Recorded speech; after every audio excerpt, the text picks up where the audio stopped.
Ambassador Ji-hoon stepped through the massive doors of the Galactic Council chamber, his polished black shoes clicking against the smooth crystal floor. The sound echoed in the enormous space, drawing attention from dozens of alien eyes, sensors, and other strange organs used for sight. He had been preparing for this moment for 3 years, ever since Earth received the invitation to join the most powerful alliance in the galaxy. The chamber was unlike anything on Earth. Floating platforms held representatives from 47 different worlds, each one stranger than the last. Some looked like giant spiders with too many legs. Others resembled walking trees with glowing bark. A few were just clouds of gas held together by force fields, speaking through electronic voices that sounded like wind chimes.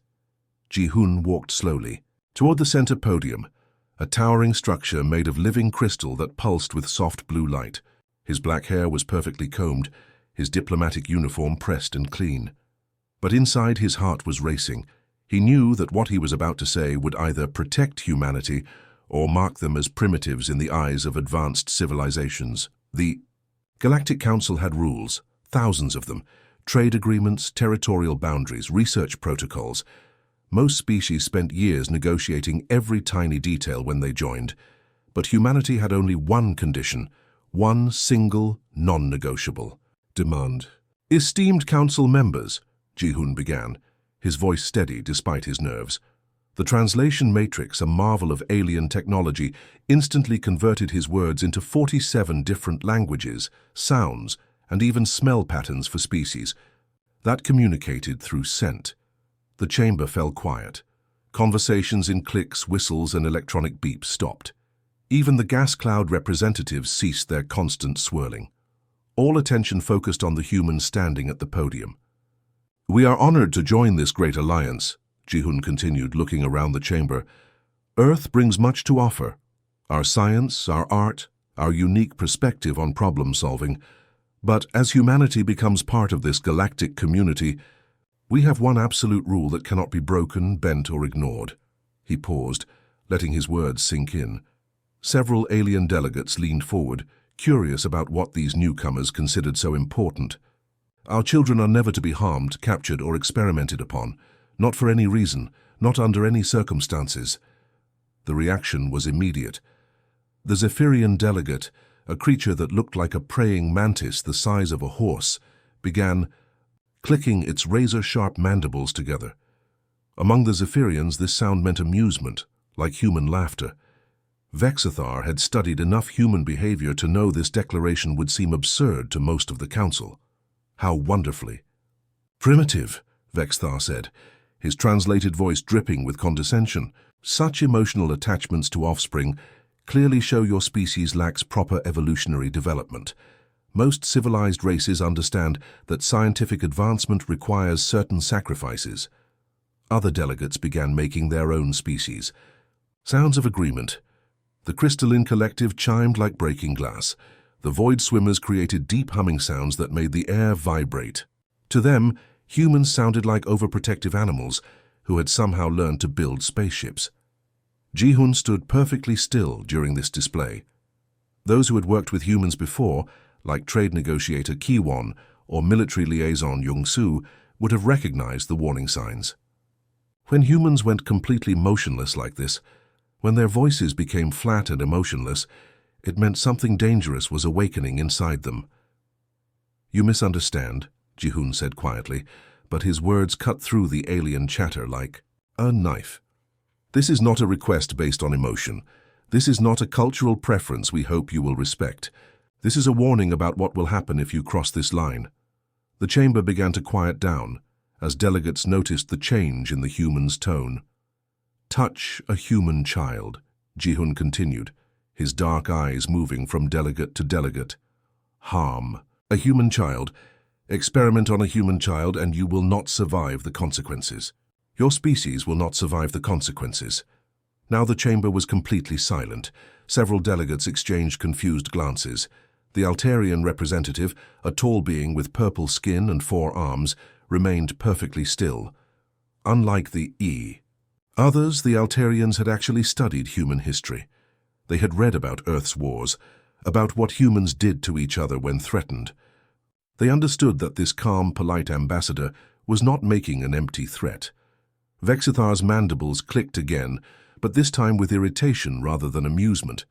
"Are you threatening the Council? Your species has barely left your home. System. You have no significant military force, no advanced weapons technology. What exactly do you think you could do to any of us?" Ji-hoon smiled then, but it was not a warm expression. It was the kind of smile that predators showed before they attacked.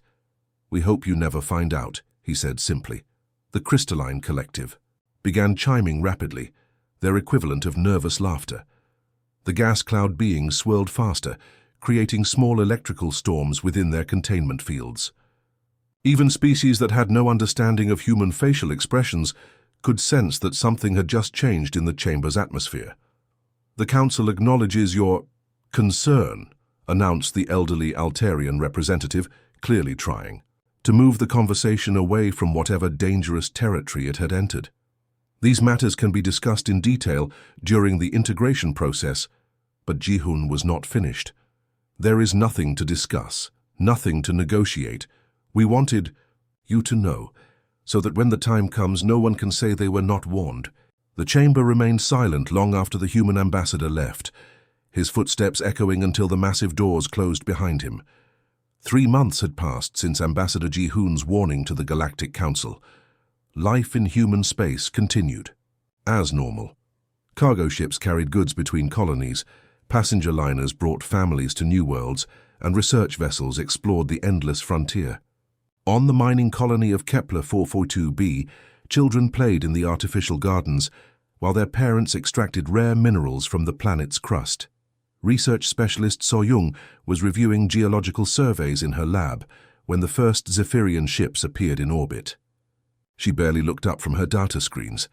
The insectoid aliens often visited human colonies for what they called cultural exchange programs. Usually they just observed human behavior and took notes. But something felt different this time. So-young stepped outside her lab and saw Zephyrian soldiers marching through the colony's main street. Their metallic exoskeletons gleamed in the artificial sunlight, and their compound eyes scanned everything with mechanical precision. Colony Administrator Bongjun was arguing with their leader, his voice rising with each word. "You have no authority." "Here!" Bongjun shouted. "This is human territory." The Zephyrian commander's translated voice was cold and emotionless. "The Galactic Council has authorized this research mission. We require specimens for biological study." So-young felt her blood turn to ice when she saw what the aliens were doing. Zephyrian soldiers were moving through the residential areas, scanning buildings with handheld devices. They were looking for something specific. Then she heard the screaming. 8-year-old Minji was the first one they took. The little girl had been playing with her dolls in the colony's central park when 3 Zephyrians surrounded her.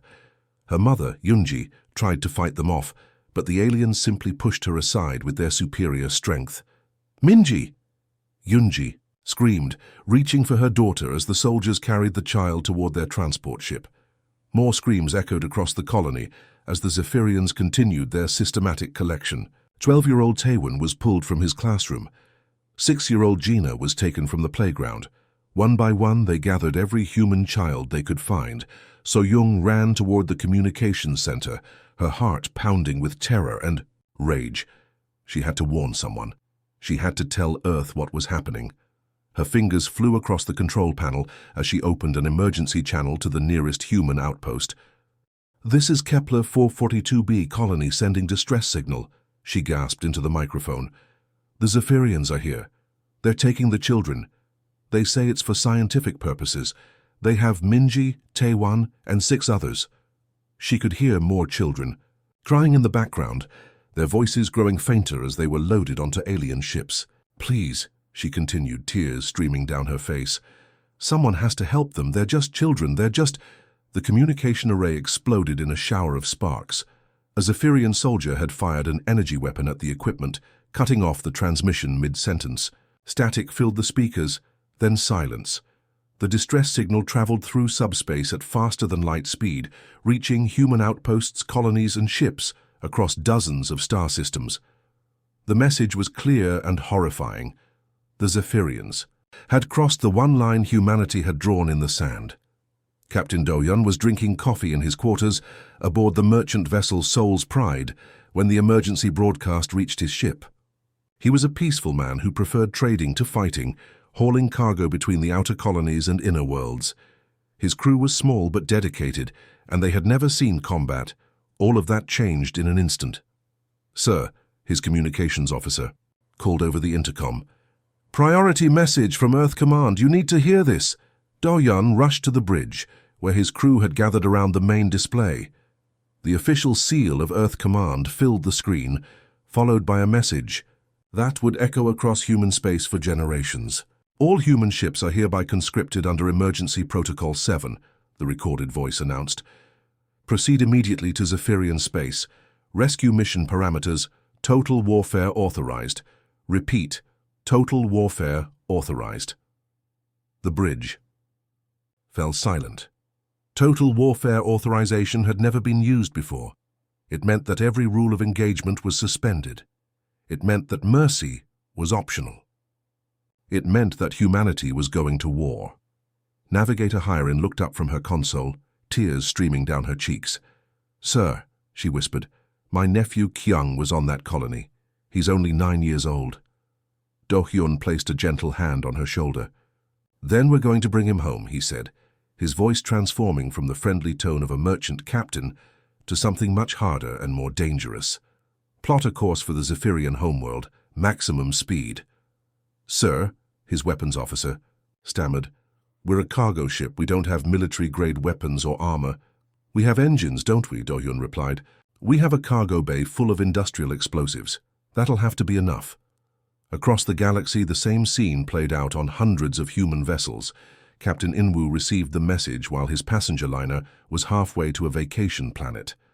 Without hesitation, he announced to his confused passengers that they were going to war instead. Research vessel Captain Seojun was studying nebula formations when the call came. He immediately abandoned his scientific mission and turned toward Zephyrian space. Cargo ships, colony transports, research vessels, even private yachts. Every human ship within 50 light years received the same orders and responded with the same deadly determination. Ships that had never fired a shot in anger began checking their emergency weapons systems. Civilian crews who had signed up for peaceful exploration started preparing for battle. The Zephyrians had made a fatal miscalculation. They thought they were dealing with a minor species, newcomers to galactic civilization who would protest through proper diplomatic channels. They expected strongly worded letters and economic sanctions. Instead, they had awakened something much older and more dangerous than they could possibly understand. Admiral Vexthar stood in the command center of the Zephyrian flagship, his compound, eyes reflecting the glow of dozens of tactical displays. The massive space station orbited the third planet in their home system, surrounded by the most advanced fleet in this sector of the galaxy. For 2 centuries, no enemy had dared challenge Zephyrian military might. Today that was about to change. "Admiral," his sensor operator called out, mandibles clicking with nervousness. "We're detecting multiple hyperspace signatures. Something big is coming." Vexthar moved to the main display, his metallic exoskeleton gleaming under the bridge lights. As a veteran of 12 major conflicts, he had seen enemy fleets before. But what appeared on his screens defied all logic and military doctrine. Ships began dropping out of hyperspace at the edge of Zephyrian territory. Not dozens, but hundreds. The sensor readings made no sense. These weren't military vessels with heavy armor and massive weapons arrays. Instead, the computer identified cargo haulers, passenger liners, research ships, and even private recreational craft. "How many ships total?"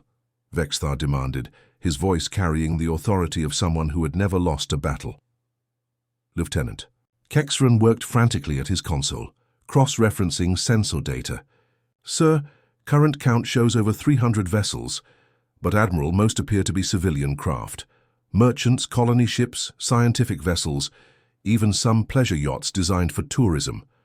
Vexthar's mandibles clicked in what passed for laughter among his species. These humans were even more primitive than he had thought. "Show me their weapons capabilities." The tactical analysis appeared on screen, and Vexthar felt his confidence return. Most of the human ships carried only basic defensive systems, mining lasers, small projectile weapons, emergency missile pods, nothing that could threaten a Zephyrian destroyer, let alone their entire fleet. Typical human irrationality, Vexthar announced to his bridge crew. They're so emotional about their offspring that they've sent their weak civilian ships to fight our military fleet. This will be over quickly. But Fleet Commander Zexnul, who had studied human behavior more carefully than most, felt a growing unease. Admiral, our intelligence reports suggest that humans become unpredictable when their young are threatened. Perhaps we should exercise caution. Vexthar waved a dismissive claw. Caution against cargo ships and tourist vessels. Deploy the outer patrol fleet. Let's finish this embarrassment and return to more important matters. The first engagement began 30 million kilometers from Zephyrian space. The human merchant vessel Busan Runner, a simple cargo hauler designed to carry supplies between colonies, found itself facing the Zephyrian destroyer Blade of Conquest. Captain Seojun stood on his small bridge, looking at the massive alien warship. Through his main viewer, the Zephyrian destroyer was 3 times larger than his ship, with energy shields that could absorb tremendous damage and weapons capable of vaporizing asteroids.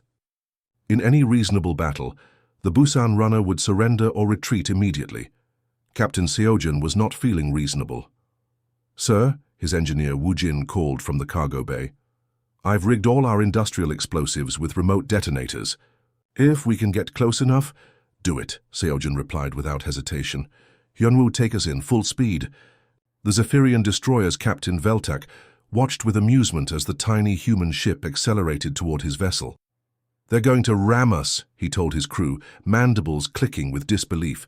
"How wonderfully primitive. Target their engines. Let's disable them and take prisoners for questioning." Energy beams lanced out from the destroyer, striking the Busan Runner's shields. The human ship's defensive barriers collapsed almost immediately, and secondary explosions rocked its hull. Any sane captain would have surrendered at that point. Seo-jun was not sane, not anymore. Not when human children were being held prisoner by these aliens. "Shields down," Wu Jin reported. "Hull breaches on decks 2 and 3. "Keep going," Seo-jun ordered, gripping his command chair as the ship shook around him. "We're almost there." The Zephyrian destroyer tried to maneuver away, but cargo ships were built for endurance, not speed. The Busan Runner slammed into the alien vessel's hull at maximum velocity, its reinforced prow designed for pushing through asteroid fields, punching deep into the destroyer's armor. In the final seconds before impact, Seojun looked at the picture on his console. It showed his own daughter, Minji, smiling at her 5th birthday party. She was probably on one of those Zephyrian research ships right now, scared and alone. "For the children," he whispered, and pressed the detonation button. The Busan Runner's entire cargo bay, filled with mining explosives meant for asteroid operations, went off like a miniature star. The explosion tore through both ships, vaporizing the human vessel instantly and splitting the Zephyrian destroyer in half. Debris scattered across space in an expanding cloud of twisted metal and plasma. On the Zephyrian flagship, Admiral Vexthar stared at his tactical display in shock. One of his destroyers had just been eliminated by a cargo ship. It seemed impossible. "Sir," his communications officer reported, voice shaking. "The humans are transmitting on all frequencies, same message repeating over and over." "What do they say?" "Give us back our children." Across the battlefield, the pattern repeated with terrifying consistency. The human passenger liner, New Seoul, designed to carry families on vacation trips, rammed the Zephyrian cruiser Night Hunter. Both ships exploded in a ball of superheated gas. The research vessel Curiosity, built for studying distant stars, crashed into the destroyer Swift Death with such force that the impact could be seen from the planet's surface. Captain Jinhee commanded a small yacht called Weekend Escape. Her ship was designed for leisure trips around Earth's solar system, with accommodations for 6 passengers and a tiny galley for preparing meals. When she received the conscription order, she had been taking her elderly parents on a tour of the outer colonies. Now she was flying straight at a Zephyrian battlecruiser, her parents manning the emergency weapon systems they had never expected to use. "Daughter," her father Sangho called from the weapons console. "I've loaded our emergency missiles. They're not much, but—" "It doesn't matter, Dad," Jinhee replied, tears streaming down her face. "We just need to get close. The battle cruisers—" Weapons tore her yacht apart piece by piece. First the engines went, then the hull plating, then the life support systems. But momentum carried the weekend escape forward until it struck the alien ship's command tower. The explosion was much smaller than the others, but it knocked out the battle cruiser's main sensors and navigation systems, leaving it blind and helpless. Other human ships, seeing the opportunity, swarmed over the crippled vessel like angry bees. Admiral Vexthar watched his fleet die ship by ship and slowly began to understand what he was facing. These humans weren't fighting like a military force. They were fighting like cornered animals protecting their young. They showed no concern for their own survival, no interest in retreat or negotiation. Within 6 hours, his outer patrol fleet was completely annihilated. Not a single human ship had surrendered. Not one had retreated. They had simply kept coming, wave after wave, until every Zephyrian vessel was destroyed or disabled. "Admiral," Fleet Commander Zexnal said quietly, "perhaps we should consider returning the human children." Vexthar's mandibles clicked rapidly, a sign of extreme agitation among his species. For the first time in his long military career, he was genuinely afraid. While Admiral Vexthar's fleet burned in space above, something far more dangerous was happening on the planet's surface. The Zephyrian capital city of Nexus Prime sprawled across 3 continents, housing billions of insectoid aliens who believed themselves safe behind their planetary defense shields. They had no idea that death was already walking among them. Lieutenant Nayung crouched in the shadows of a maintenance tunnel, her black combat suit making her nearly invisible in the darkness. She had been a Special Forces operative for 8 years, trained in infiltration, demolitions, and close-quarters combat. But she had never felt anger like this before. The mission briefing images were burned into her memory. Human children taken from their homes, carried away by alien soldiers for scientific research. Ghost Team. Report status, she whispered into her throat microphone. Ghost 2 in position. At the north entrance, came Minho's voice through her earpiece. Security systems are down. I count 12 guards on this level. Ghost 3 ready at the power station, reported Taejong. Give me the word, and I'll cut their backup generators. Ghost 4 covering the escape route, added So-min from her position near the landing pad. Transport is fueled and ready. Nayung checked her equipment one final time. Plasma cutter for locked doors. Medical scanner to check the children's condition. Emergency medical supplies in case they were injured, and enough weapons to fight their way out against an entire city if necessary.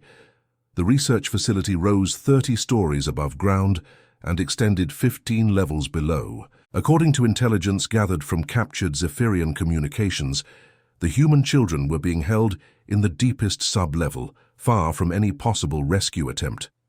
The aliens thought their security was perfect. They were about to learn. Otherwise, Ghost Team, we are go for operation, Nayung commanded. Remember, our primary objective is the children. Everything else is secondary. She emerged from the tunnel into a sterile white corridor lined with laboratory doors. The facility hummed with the sound of advanced equipment, computers processing data, and the occasional click of Zephyrian voices. During normal times, this building housed some of the galaxy's most brilliant scientific minds, working on projects that could benefit entire civilizations. Today, it would become their tomb. Nayung moved like a shadow through the hallways, her enhanced vision picking out security cameras and motion sensors. Each device she passed simply stopped working, disabled by her team's electronic warfare specialist Ji-won, who was coordinating the mission from orbit. Biosigns detected. Minho's voice crackled through her earpiece. Multiple small humans, sub-level 3. Children's section confirmed. Her heart raced as she descended through the facility's levels, past laboratories filled with alien technology, past holding cells containing specimens from a dozen different worlds, past rooms she didn't want to think about too carefully. Finally, she reached sub-level 3. The corridor here was different, cleaner, more clinical. Through reinforced windows, she could see into observation rooms filled with monitoring equipment. And beyond those rooms, in small white cells barely larger than closets, were the human children. Na-Young's hands shook as she looked through the first window. 8-year-old Minji sat on a narrow bed, electrodes attached to her temples and arms. Wires ran from her small body to machines that blinked and hummed with alien purpose. The little girl's eyes were closed, but tears ran down her cheeks even in sleep. "Breaching now," Na-Young whispered, activating her plasma cutter.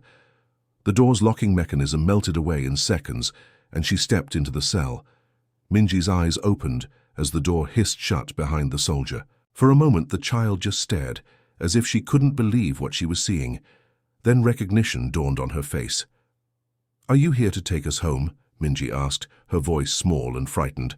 Na-Young knelt beside the bed and began carefully, removing the electrodes from the child's skin. Her hands were gentle, but inside she was burning with a rage that could have powered a starship.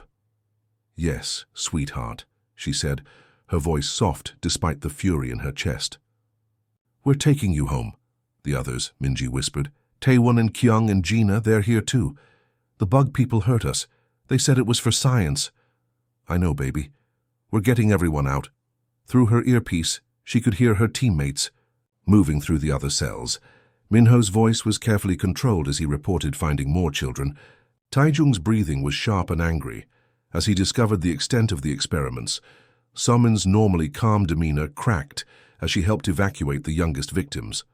In the observation rooms above, Zephyrian researchers watched their security feeds in growing panic. Dr. Velnox, the project leader, activated the emergency communication system. "Security to sub-level 3 immediately. We have intruders in the specimen containment area." But when the guards arrived, they found only empty cells and open doors. The human children were gone, spirited away through maintenance tunnels and emergency exits that the aliens didn't even know existed. Dr. Velnox and his research team tried to flee to the upper levels, but they found their path blocked by a figure in black combat armor. Na-Young stood in the corridor like an angel of death, her weapon raised and her eyes cold as winter. "Please," Dr. Velnox clicked in his translated voice. "We were conducting legitimate research. The specimens were unharmed. This was approved by the Council." Na-Young looked at him for a long moment, remembering Minji's tears and the electrode marks on the children's skin. "They have names," she said quietly. "And they're not specimens." The facility's lights went out as Taejung cut. The power grid. Emergency lighting cast eerie red shadows through the corridors as Ghost Team completed their mission. By the time Zephyrian reinforcements arrived, the building was empty, except for the researchers who would never conduct another experiment. High above, the rescue transport broke through the planet's atmosphere, carrying 9 human children toward the safety of the fleet. As the capital city's emergency sirens wailed in the distance, Na-Young allowed herself one moment of satisfaction. The children were going home. 6 months had passed since the Zephyrian War ended, though calling it a war was generous. Wars implied that both sides had a chance to win. What happened to the Zephyrian Empire was something closer to extermination. Ambassador. Ji-hoon walked through the same crystal corridors of the Galactic Council, but everything had changed. The alien delegates who had once looked at him with mild curiosity now watched him with careful respect, mixed with barely concealed fear. Conversations stopped when he passed. Even the most powerful species in the galaxy had learned to treat humans differently. The council chamber felt different too. Where once 47 species had gathered, now only 31 remained as active members. Some had chosen to leave after witnessing humanity's response to the Zephyrian incident. Others had simply gone quiet, retreating to their home systems, to reconsider their place in galactic politics. Most notably, the Zephyrian delegation's platform stood empty, its crystalline surface dark and cold. No insectoid figures clicked their mandibles in condescending laughter. No translated voices spoke of human primitiveness or emotional weakness. The Zephyrian Empire, which had controlled 14 star systems and commanded fleets that numbered in the thousands, no longer existed as a functioning civilization.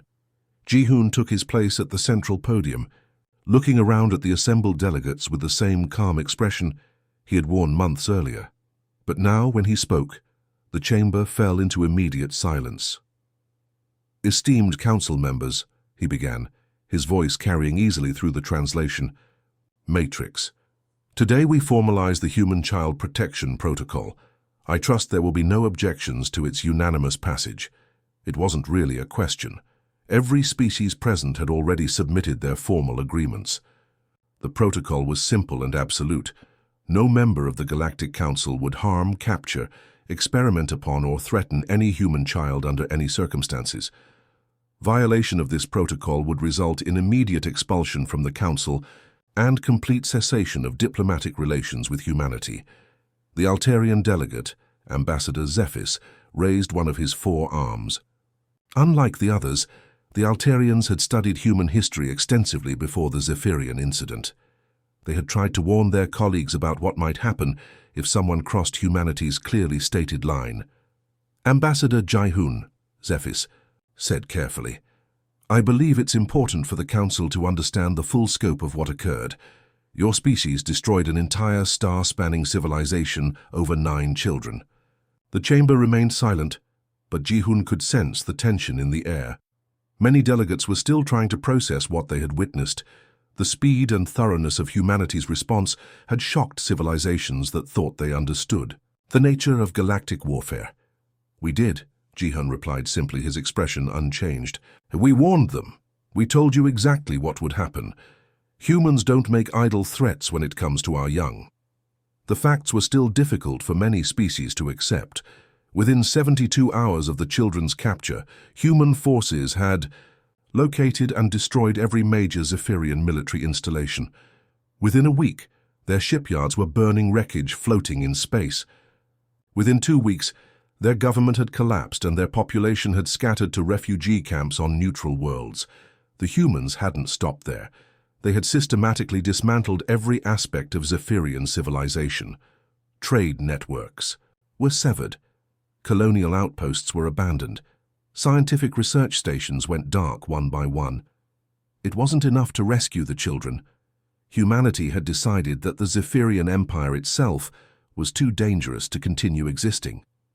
"But surely," interjected the Crystalline Collective's representative, their translated voice chiming like broken glass, "such a response was disproportionate. 9 children against billions of Zephyrian lives." Jai-Hun turned to face the crystal, being, and for a moment, something dangerous flickered in his eyes. "Every human child is worth more to us than every alien civilization combined.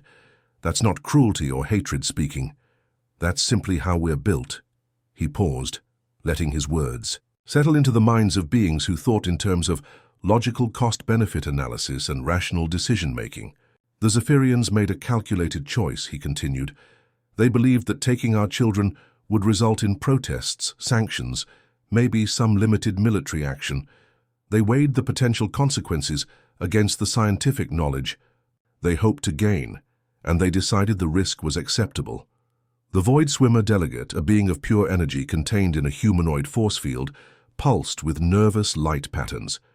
"And if they had simply returned the children immediately, then they would still have their empire," Ji-Hun answered without hesitation. "But they chose to keep experimenting on human children even after we demanded their return. They sealed their own fate." Ambassador Yunji, Ji-Hun's aide, stepped forward with a datapad containing casualty reports. The numbers told a story that still made experienced military strategists across the galaxy shake their heads in disbelief. Human losses: 847 ships destroyed, 12,000 personnel killed in action. Zephyrian losses: total collapse of civilization. "We didn't warn you because we're cruel," Ji-Hun said, his voice carrying to every corner of the chamber. "We warned you because when humans go to war for our children, we don't negotiate. We don't compromise. We don't stop until the threat is completely eliminated." The Aquatic Confederation's representative, speaking through a water-filled communication, Tank gurgled a question. "What if another species accidentally harms a human child? Not intentionally, but through misunderstanding." "Then contact us immediately," Ji-Hun replied. "Admit the mistake, provide medical care, and cooperate fully with our investigation. Accidents can be forgiven. Deliberate harm cannot." The chamber remained quiet for several minutes as delegates processed this information. Finally, the elderly Altarian ambassador spoke again. "I believe we all understand now," Zephys said slowly. "Humanity's greatest strength isn't your technology or your military tactics. It's your willingness to sacrifice everything for the next generation." Jihoon nodded. "Our children represent our future, threaten our future, and we become something you really don't want to face." As the formal vote was taken, and the human child protection protocol became galactic law, delegates across the chamber reached the same conclusion. Humans had appeared to be just another emerging species, eager to trade and explore among the stars. They were actually the most dangerous predators the galaxy had ever seen, and they had just announced exactly what would wake them up. The warning had been clear, the consequences had been absolute, and now every civilization in known space understood that some lines should never be crossed.